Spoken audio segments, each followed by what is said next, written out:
वो बरसात की तूफानी रात थी। पूरी रात बादल ऐसे गरजे थे कि लगता था जैसे आज नदी पूरे गांव को ले लेगी। उसी बारिश के और तूफान के बीच अचानक भुवन के दरवाजे पर कोई गाड़ी रुकी और फिर दरवाजे पर जोरदार दस्तक होने लगती है।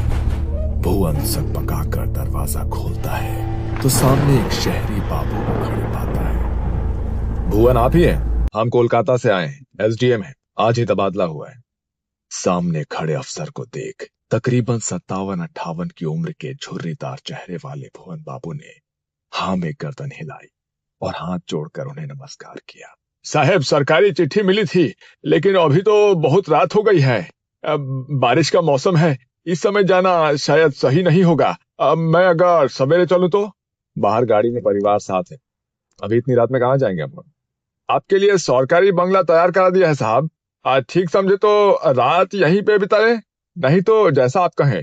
भुवन की बात सुनकर सामने खड़े अफसर के चेहरे पर असहमति के भाव दिखाई देने लगे। ठीक है, मैं आपको बंगला दिखा देता हूँ। इतना कहकर भुवन ने अपना पुराना ऐनक आंखों पर चढ़ाया और छाता लेकर घर से बाहर निकल आए। गाड़ी में बैठो, बाहर बहुत तेज बरसात है। साहब, नदी के रास्ते से जाना होगा। आप ड्राइवर से कहें कि नदी के सहारे आगे बढ़े, दाएं हाथ पर ही बंगला है। मैं गांव के कच्चे रास्ते से आता हूँ, इधर से गाड़ी नहीं पहुँच पाएगी। भुवन की बात सुनकर अफसर ने हैरानी भरी नजरों से उसे देखा और ड्राइवर को गाड़ी आगे बढ़ाने के लिए कह दिया। अजीब आदमी है, इतनी बारिश में पैदल जाने को तैयार है लेकिन गाड़ी में नहीं बैठा। वो बात नहीं है साहब, आप समझते नहीं है। गांव के लोग दिन ढले नदी पोखर नहीं टापते हैं, इसलिए वो रात में आने को मना कर रहे थे। गांव की कहानियां तो जानते होंगे ना आप।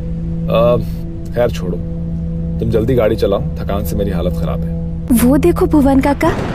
सुगंधा की बात सुनकर सभी चौंक कर नदी के किनारे देखने लगते हैं। सचमुच ऐसा लगता था कि भुवन नदी के किनारे किनारे चल रहा। ये लो, भुवन तो इधर से ही आ रहा है और तुम बोला कि ये लोग नदी पार नहीं करता। अगर इसी रास्ते से आना था तो हमारे साथ क्यों नहीं आया? लेकिन ये पैदल इतना जल्दी इधर कैसे आए? तपन ने फिर से गाड़ी से बाहर की ओर झांका, लेकिन इस बार बारिश की तेज रफ्तार और गाड़ी की स्पीड के कारण उसे स्पष्ट कुछ नजर नहीं आया। कुछ ही देर में वो लोग एक सरकारी बंगले के सामने खड़े हुए थे। तभी पीछे के रास्ते से छाता लिए भुवन भी वहां आ जाता है। भुवन ने बंगले का ताला खोला और तपन बाबू उनकी पत्नी और बेटी को बंगला दिखाकर खुद रसोई की ओर आगे बढ़ गए। काका, आप इतनी जल्दी यहाँ कैसे पहुँच गए? हमने आपको नदी के पास देखा था। क्या? मुझे? नहीं, मैं तो उधर गया ही नहीं, मैं तो पीछे के रास्ते से आया हूँ। हो सकता है हमने किसी और को देख लिया हो, अंधेरे में गलतफहमी हुई होगी। बंगला बहुत अच्छा है, कभी ऐसी जगह रहने को मिलेगा सोचा नहीं था। गांव से दूर एकांत में नदी के किनारे ऐसा लगता है किसी और ही दुनिया में आ गए।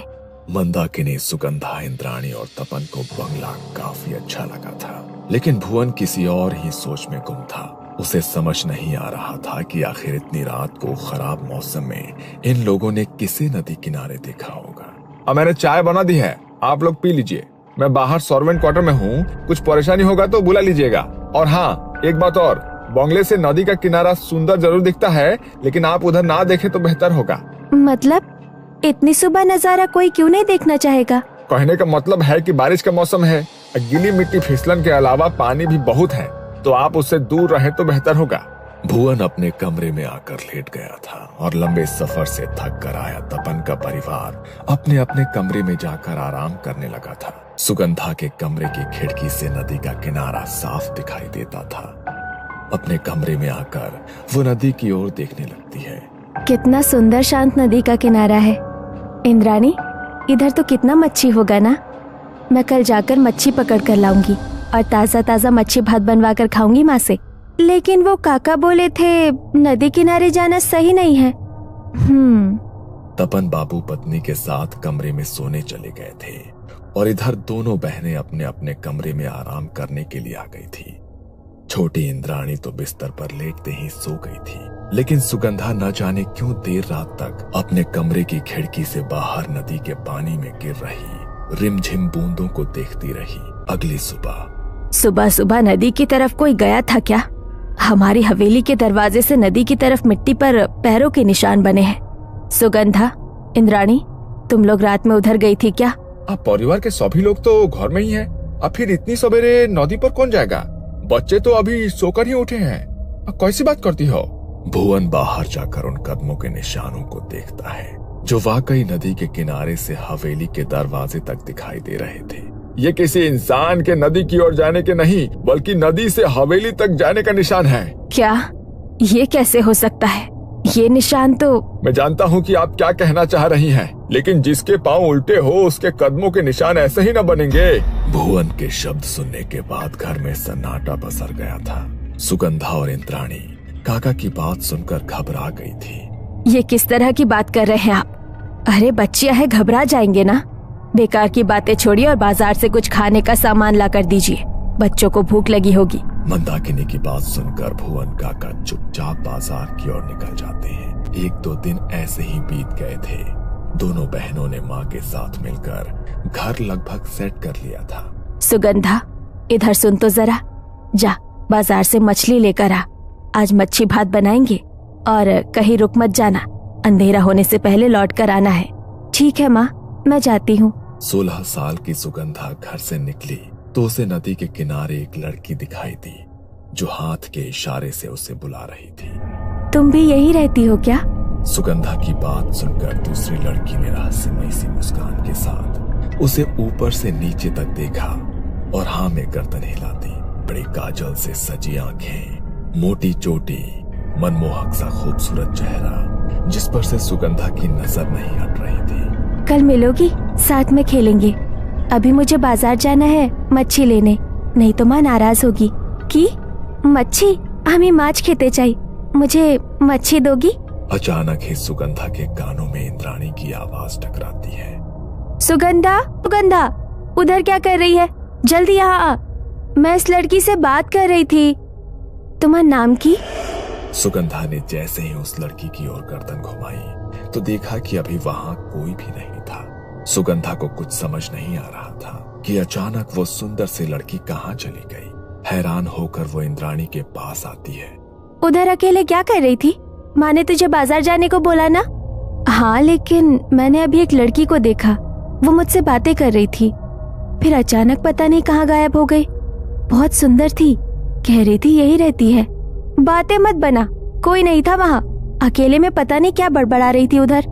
अच्छा सुन, माँ ने बोला है आते हुए कुछ मीठा भी लेते आना, और हाँ थोड़ा जल्दी जाओ। सुगंधा जल्दी बाजार के लिए निकल गई थी, लेकिन बाहर उसके मन में उसी लड़की का ख्याल आ रहा था। बाजार से मच्छी और रसगुल्ला लेकर लौटने में उसे अंधेरा हो गया था। जैसे ही वो नदी के नजदीक पहुंचती है उसे नदी के पानी में तेज हलचल महसूस होने लगती है। सुगंधा चौंक कर इधर उधर देखती है, आसपास कोई नजर नहीं आता।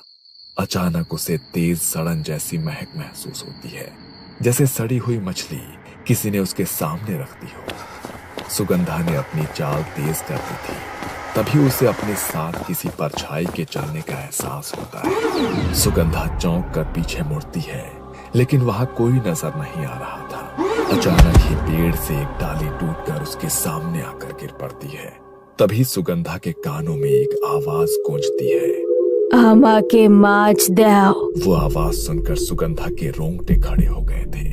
उसने हाथ में पकड़ा सामान और तेज जकड़ा और अपनी चाल और भी तेज कर दी। कुछ पलों के बाद गुस्से से भरी हुई आवाज फिर से उसके कानों में सुनाई दी, तुम्हें आमा के माछ देबे ना?